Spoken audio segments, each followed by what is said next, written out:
Гласници на надежта.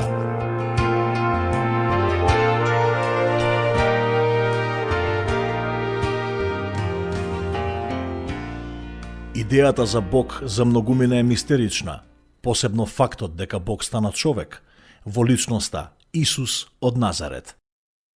Еднаш зборував со еден мој пријател, евреин, и тој покрена вистинско прашање за ова. Можев добро да разберам зошто го покрена прашањето. Тој рече, не можам да разберам како друг евреин може да биде Бог. Добро, и јас не можам вистина, но тоа не е проблемот или прашањето. Не е како човекот може да стане Бог, но прашањето е дали Бог може да стане човек. Тоа е прашањето на кое ние треба да се посветиме. Имаме право да го поставиме ова прашање. Кој е Логос? Зборот? Од каде зборот доаѓа? Што зборот направи? Не верувам дека било кои други прашања се повеќе мистерични од ова. Би сакал да кажам, драги пријатели, ние мора да ја земеме нашата почетна точка од Бог, ако ние сакаме да си го најдеме нашиот пат во овој свет. Гледаш, пријателу мој, не е толку паметно или интелигентно да не веруваш во Библијата. Јас верувам дека Библијата е патот до Бог. Всушност, најинтелигентниот одговор што можеш да го направиш во животот е да ја прифатиш Библијата за тоа што таа е – Божји збор. Верата во Божјиот збор ќе ти отвори големи врати за твоето разбирање. Цело ново поле на вистина ќе се отвори за тебе. Зошто да се откажеш од волку големи можности, кога со едноставна вера во Божјиот збор може да ти се отворат врати на разбирање пред тебе? Кога ќе отворам во книгата по Јован и кога ќе почнам да ја читам, забележувам еден важен збор. Тоа е зборот збор. На почетокот беше зборот. Некои писатели велат дека овој грчки збор логос е посебен вид на збор во овој одреден пасус. Отвара огромна врата на разбирање за нас, кога еднаш ќе слушнеме што Библијата вели. Големо, длабоко значење има овој збор логос. Мојата порака носи наслов Логос Бог. Ајде да ги прочитаме првите 5 стиха од Јован, прва глава. Јован, глава 1, од 1 до 5 стих. Во почеток беше зборот, и зборот беше со Бог, и зборот беше Бог. Од самиот почеток, зборот беше со Бог.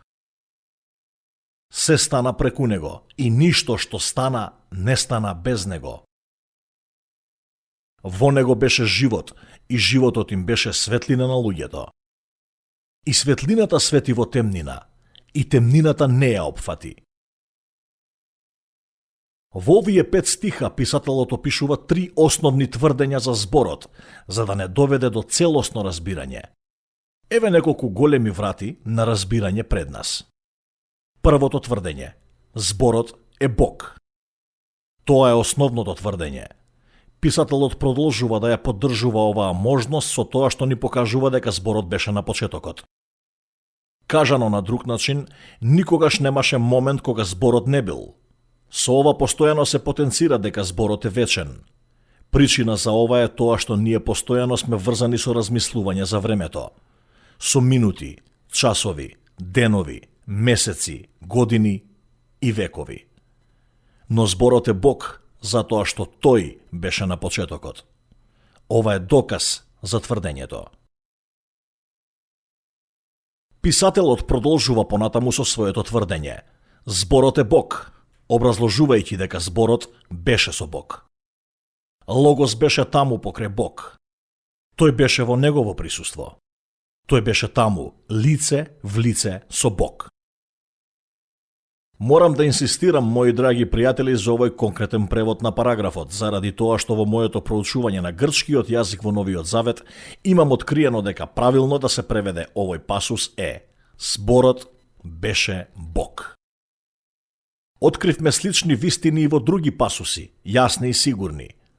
Зборот е Бог е основно тврдење кое мора да го прифатиш за да влезеш низ вратата на разбирање.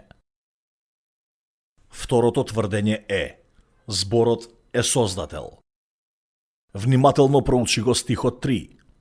Се стана преку него.